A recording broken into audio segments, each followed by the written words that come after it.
earlier it was only for the line. I remember using only Filler for nasolabial line. Filler was only for nasolabial line. Botox was only for crow's feet and frown line. If you have a face which looks tired all the time because there's volume loss, or if there's a line even when you don't do an expression, like the smiling line, like the line in the corner of your mouth, like a big divide a few people have on their cheek, and an etched frown line, which is seen even when you're not expressing, that's where I'd fill back the volume loss. So that's when I would do a filler. Smile line.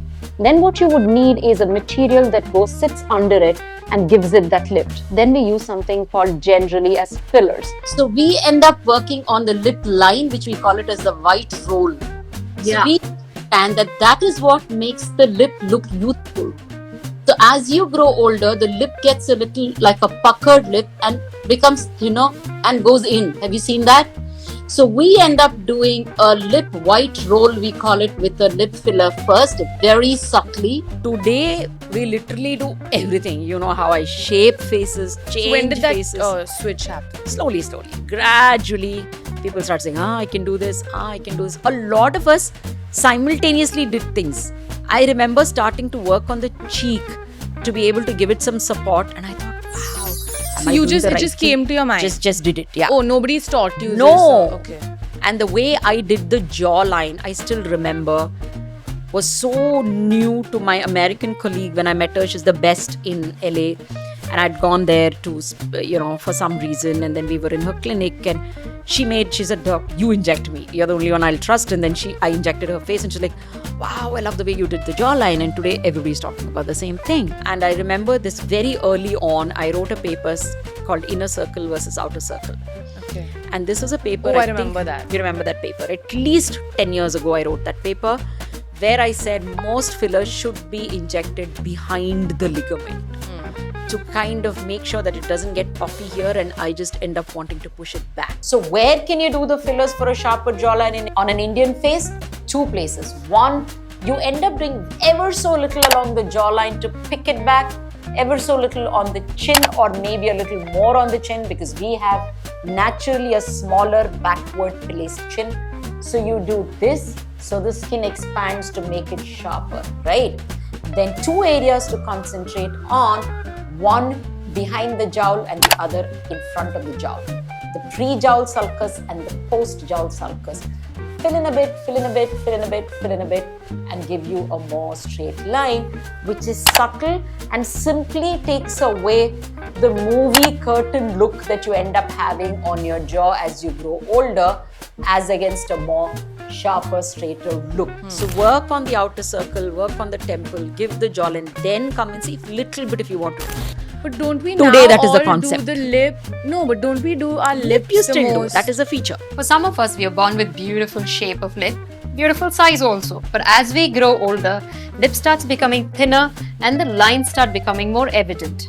All we have to do is just plump it up a bit and you look so fresh and happy. Not necessarily all of us need to have a pouty lip, but a fresh lip has always made all of us look a lot fresher, younger and happier. It's the balance of how that lip is sitting in the whole face. So if I think it's just looking fine, even if it was a thin lip, I would just leave it alone.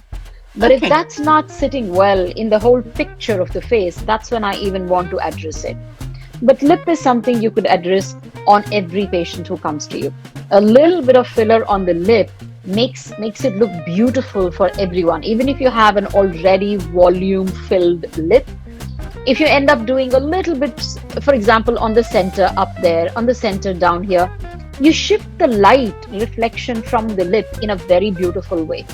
So that makes it look very youthful, very glamorous. Okay, you still do the chin and you still do the lift. While you opt for a chin enhancement, one, opt it for the right reason.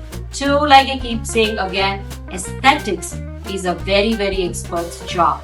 The doctor who's practicing aesthetics, one, needs to have a great knowledge of anatomy. Two, a fantastic sense of aesthetics. So two things very important. And three, that cannot be painted by numbers and say, number 1, number 2, number 4 injection. No, it's not the same for all. This one has to be tailor-made to your face. But those days, they put so much into the cheek. So much into the cheek that it used to look very heavy and funny here to try and push the tissue back. It's not all about Botox. There is so many tools in your doctor's office to either make you prettier, enhance what you have, correct those little things that's been bugging you always, or make you age gracefully, try and give back what's taken away from the skin through the aging process. And Botox is just one such tool. Mostly in my practice, rather than saying yes to a patient's request, I'm saying no to a patient's request. Because most times, doctor is the one who can hold you back when you're just about that edge towards overgrowth. Tipping that edge from looking very natural to just a bit unnatural, trying to catch that last line. At that time, I was the first one to even write that paper. Later on, of course, and I'd written specific points I remember. Then along the same time, MD codes came and that became big because you were still a small doctor from India, didn't know how to make it big. And then, of course, there were beautiful researchers and plastic surgeons talking about bone remodeling, and then you saw what you were actually intuitively doing was right in technically when you dissect it.